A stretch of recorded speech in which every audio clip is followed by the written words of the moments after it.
গভর্নমেন্টের ঋণ নেওয়ার প্রবণতাটা মনে হয় যে বাড়বেই। শুধু বাজেট না, আমার মনে হয় যে দেশের ক্যাশ ফ্লো এটাকে একটা ব্যালেন্স শিটের মতো করে দেখা উচিত।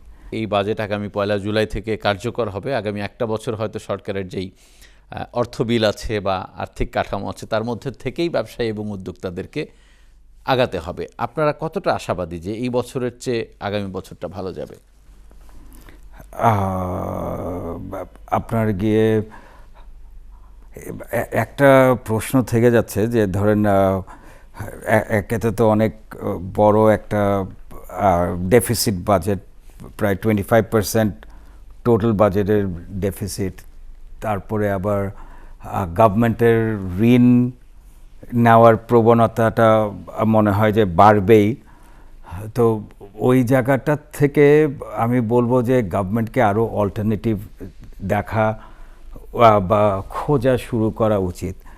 আপনার ওই পিপিপি মডেলটার জন্য আমরা কতটুকু ইনফ্রাস্ট্রাকচারালি রেডি এটা নিয়েও একটু আমার ডাউট আছে। বাট একটা জিনিস হলো যে পৃথিবীতে কিন্তু একটা বিরাট অঙ্কের ফান্ড, আমার ঠিক এক্স্যাক্ট অ্যামাউন্টটা মনে নেই, বাট মনে হয় প্রায় $300 ট্রিলিয়ন মতো আছে ইনফ্রাস্ট্রাকচারে ইনভেস্ট করার জন্য।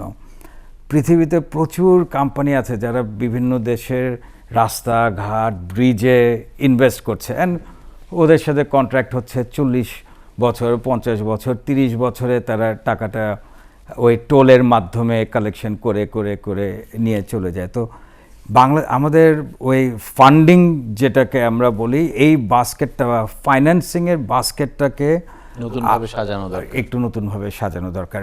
এত ঋণ নিয়ে আপনার গিয়ে অলরেডি আমরা যদি আমি একটা জায়গাতে বাংলাদেশের একটা বড় রিস্ক দেখি, সেটা হচ্ছে যে মাইনাস আপনার রেমিটেন্স, যারা আমাদের দেশের বাইরে কাজ করছেন তারা পাঠাচ্ছেন প্রায় $30 বিলিয়ন মতো, এক্সপোর্ট হচ্ছে 48 থেকে 50 বিলিয়ন।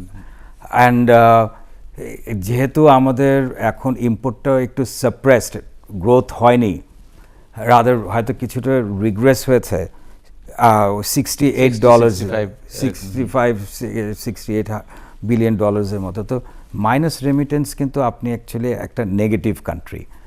তো আমাদের শুধু বাজেট না, আমার মনে হয় যে দেশের ক্যাশ ফ্লো এটাকে একটা ব্যালেন্স শিটের মতো করে দেখা উচিত। দেশ কবে আপনার গিয়ে একটা ব্যালেন্স শিট দিতে পারবে।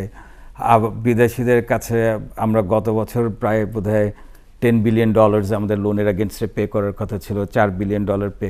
আমরা কবে এদিক থেকে ব্যালেন্সড হবো সেটা একটু দেখা উচিত, হিসাব নিকাশ করে দেখা দরকার।